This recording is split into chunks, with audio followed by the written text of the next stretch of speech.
भगत कबीर जी शिरोमणि प्रकट हुए हैं।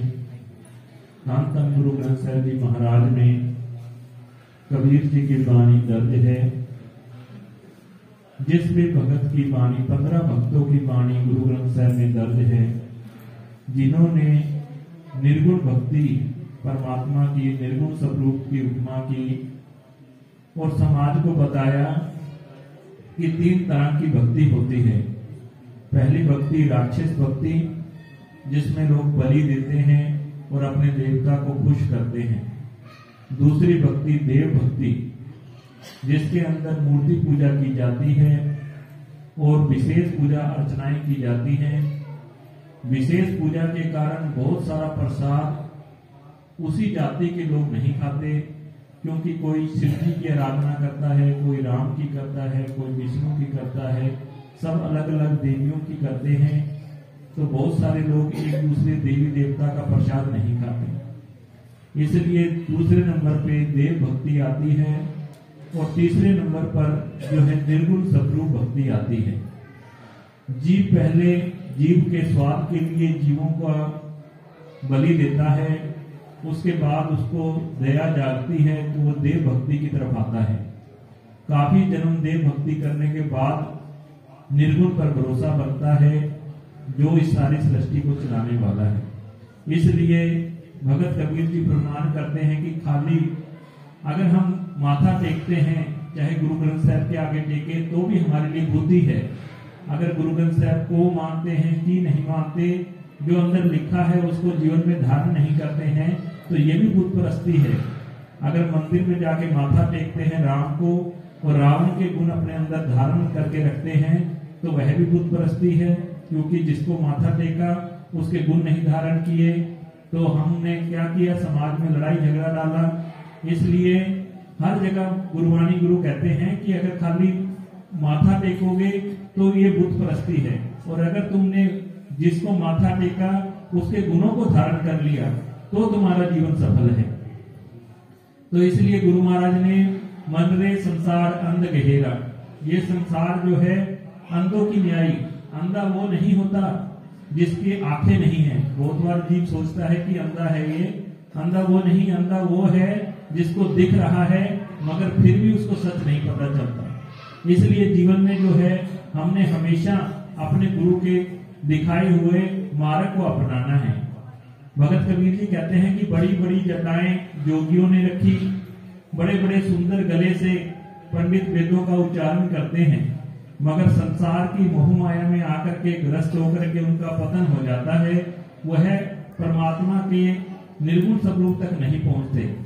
इसलिए एक जीव को गुरु महाराज फरमान करते हैं कि तुम नाम जपो, हर के नाम बिन किन गत पाई, कह उपदेश कबीरा।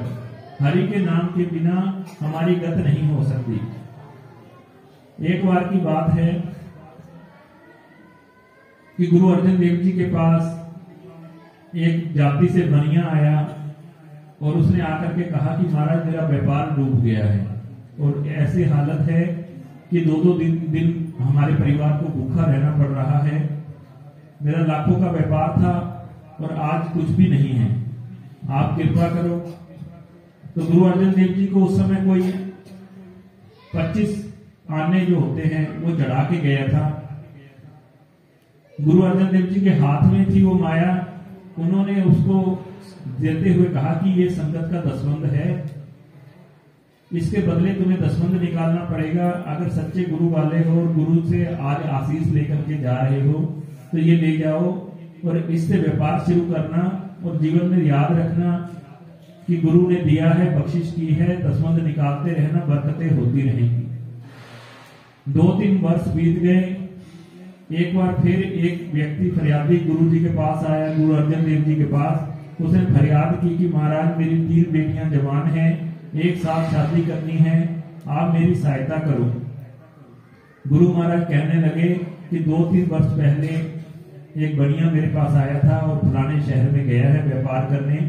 गुरु कृपा से उसका व्यापार काफी चला होगा, तुम जाओ उसके पास और उससे जा करके उससे कहना कि अपनी माया में से कुछ नहीं देना, गुरु का जो दसवंध निकाला है उसमें से मेरे को दे दो। जब वह गया वहां पर उस शहर में पता करते हुए, तो पता चला कि वो बनिया वहां का बहुत ही बड़ा व्यापारी बन गया है। वो बहुत बड़ा दरबार उसका महल लगता है, बहुत सारे सेठ उसके दरबार में बैठते हैं। जब वह दरवाजे पर गया तो उसने संतरी से बताया कि मेरे को गुरु अर्जन देव जी ने भेजा है और बनिए से जो है दसवंध लेना है, गुरु जी ने कहा है। तो वो हंसने लगे, बोले हमारा सेठ भी किसी का देनदार हो सकता है। तो उन्होंने कहा कि किसी का हो ना हो, गुरु का जरूर है, आप एक बार जाकर के अपने सेठ को बता दो।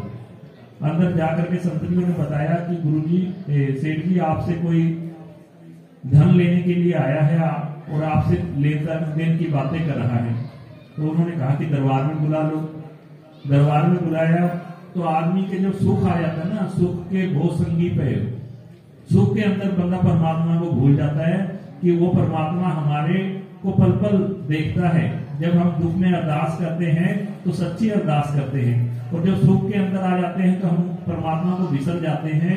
वही हालत उसकी हुई।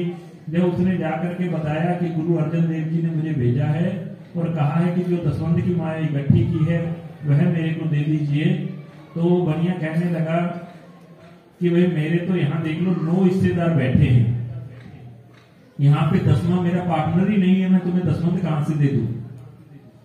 तो उस बंदे को बड़ा अफसोस हुआ जिसको गुरु अर्जन देव जी ने भेजा था। उन्होंने कहा कि गुरु जी झूठ तो बोल नहीं सकते, उन्होंने इतनी दूर से मेरे को भेजा, मैं इतनी यात्रा करके आया, फिर भी आपका कोई दसवंध इकट्ठा किया है तो दे दो। मगर बनिया बोला जब 9 ही हिस्सेदार हैं तो 10वें का दसवंध मैं कहां से दूं। उसने कुछ नहीं दिया और खाली हाथ ही वहां से भेज दिया। जब वह गुरु अर्जन देव जी के पास आया तो गुरु अर्जन देव जी का दरबार सजा है, और आकर के उसने ये बात गुरु जी को बताई। तो गुरु जी बोले कोई बात नहीं, गुरु जी ने संगत से अरदास की कि ये बेटियां सारी संगत की हैं, किसी एक की नहीं, सारे मिलकर इन बेटियों की शादी करेंगे। और कहा कि चिंता मत करो, उसे भी पता चलेगा जो गुरु को पीठ दिखाता है।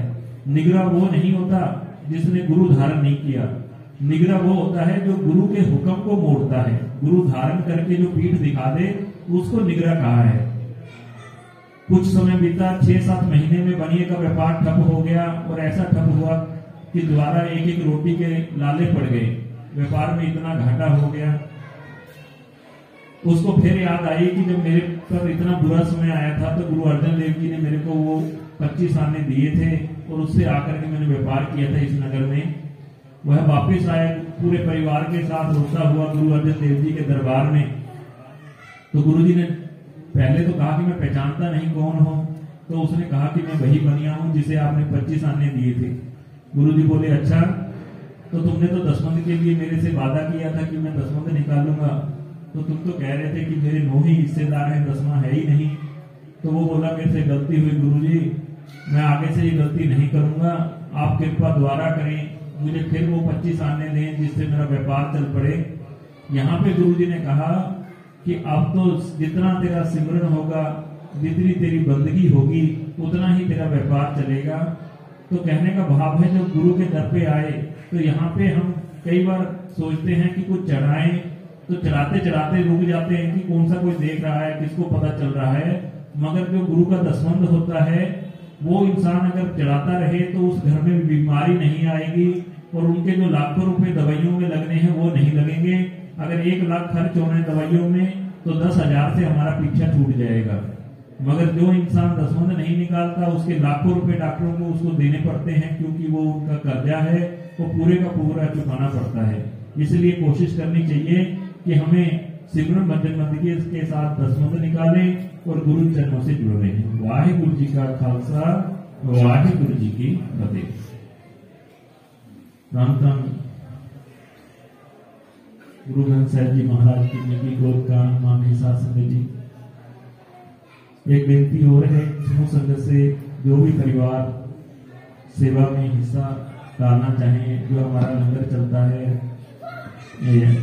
4 हफ्ते हम 1 महीने में लंगर लगाते हैं, समूह परिवार जो भी श्रद्धा बने अपने दसवंध में से दाल, रिफाइंड या देसी घी जो भी सेवा में देना चाहें जरूर दें, क्योंकि यह जो लंगर है ये संगत की सेवा के द्वारा चलता है, सरकारी लंगर नहीं है। तो इसलिए समूह संगत थोड़ा थोड़ा हिस्सा डाले तो यह लंगर इसी तरह चलते रहे। वो गुरु महाराज की बख्शिश हम लोग लेते रहें और नाम जपते रहें। गुरु नानक देव जी ने कहा है, नाम जपो, कीर्त करो और बांट के छको। जैसे झाड़ू है, अगर वह जुड़ी रहती है तो घर की सफाई कर देती है, और अगर वही झाड़ू जो है बिखर जाए तो घर में कूड़ा करकट पैदा कर देती है। अगर हम लोग समाज में जुड़े रहेंगे तो हमारी जो अच्छाइयाँ हैं पूरे समाज के काम आएंगी। और आज जैसे परिवार टूट रहे हैं, छोटे छोटे परिवार हो गए हैं, लोग उतने ही ज्यादा दुखी हैं।